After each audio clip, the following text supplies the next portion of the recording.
Alright, so first, if you want to know how I calculated anything over 200 damage, then I put a little video at the end to explain how I did that. And I also have a modification little video in case you want to know about those as well. Alright, let's get into it. First we have the basic traps. So first up we got the Barbed Fence. Regular does 2 damage, upgraded does 2.5 damage. Second one is the Spike Floor. Regular does 3 damage, and the upgraded does 4 damage. Third one is the Cutter, and the regular does 2 damage, and the upgraded does 3 damage. The fourth one is the Guillotine. Regular does 40 damage, upgraded does 50 damage.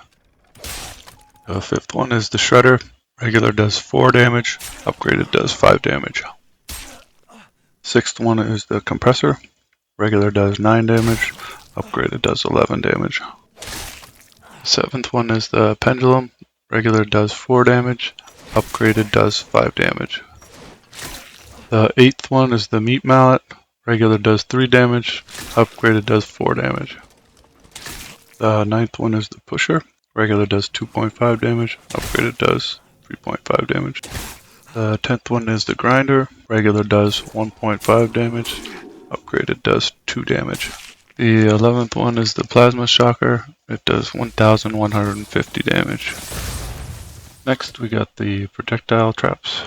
First is the Spike Launcher. Regular does 52 damage, and if you upgrade the trap portion it still does 52 damage. And the same goes for the upgraded ammo. It does 87 damage for both the regular and upgraded trap.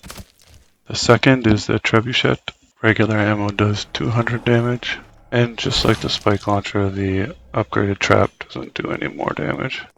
The upgraded ammo, however, does 380 damage. The third on the list is the Minigun, and it does 35 damage. The fourth is the Flamethrower, and it does 102 damage with the burn effect.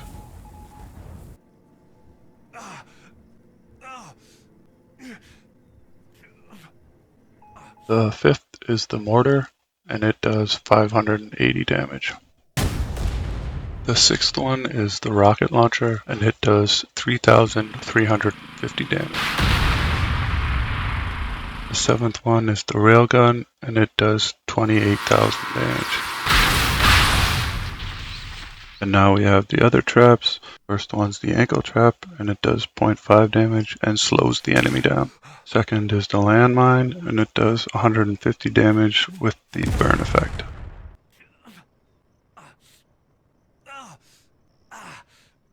Third is the Barrel Bomb, which does 700 damage with the burn effect. And last we have the Leg Hold Trap, which does 1 damage and slows the enemy.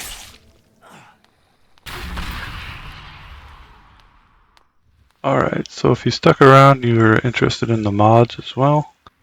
Alright, so first I'll do the core modification just because it's my favorite. It does double the damage if it hits a critical strike, which you can get up to 87.5% chance of happening.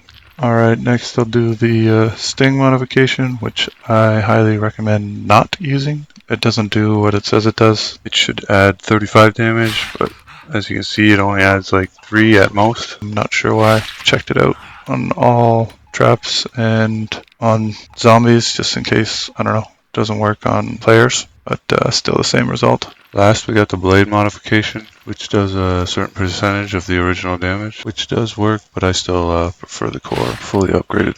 However, the blade modification might be better depending on how far you want to upgrade your mods. And that's it for mods. I didn't do the defensive ones just because I don't find them useful. Perhaps in the future they might give you the option to put one defensive mod in and one offensive mod, which would be pretty cool. I also want to throw this in, just in case you're wondering what the trap damage percentage is. And on all difficulties it's 66%, except for the peaceful, which is 60%. So for this video I set trap damage to 66%, because that covers 5/6 of the difficulties.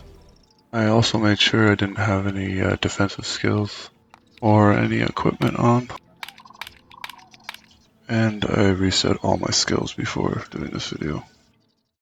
And lastly, as promised, the calculation for all the weapons that did over 200 damage. So first I killed the giant with the minigun and figured out how many bullets it took to kill him. Then I attacked him once with whatever weapon I was trying to figure out and finished him off with the minigun to figure out how many bullets it took to kill him. Then I took that number minus the original number of bullets and took the result and times it by 35 to give me the damage. So for example, let's say it took 200 bullets to kill him the first time with the minigun. Then let's say after killing him with the mortar, it took 150 bullets to kill him. So then I take the 200 minus the 150, which gives us 50 bullets. Then I times that 50 bullets times 35, which gives us 1750 damage for the mortar.